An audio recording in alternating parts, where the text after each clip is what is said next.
कुर्डुवाडी येथील पशुधन विकास अधिकाऱ्याने कुर्डुवाडी येथील पशुवैद्यकीय दवाखान्यामध्येच गळफास घेऊन आत्महत्या केली आहे. कर्तव्यावर असताना स्वतःच्या कार्यालयातीलच छताच्या लाकडी वाशाला एका दोरीच्या सहाय्याने गळफास घेऊन आत्महत्या केल्याची घटना दिनांक 10 जानेवारी रोजी सकाळी 9 ते दुपारी 4 वाजेच्या दरम्यान घडली आहे. विश्वनाथ चिमाजी जगाडे वय 39 असे गळफास घेतलेल्या पशुधन विकास अधिकाऱ्याचे नाव आहे. या घटनेमुळे सोलापूर जिल्हा प्रशासनात खळबळ उडाली आहे.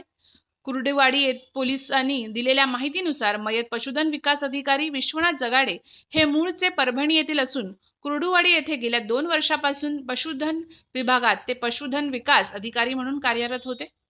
घटनेची माहिती सायंकाळी मिळताच परिसरातील शासकीय आणि खासगी पशुवैद्य येथील ग्रामीण रुग्णालयात गर्दी झाली होती.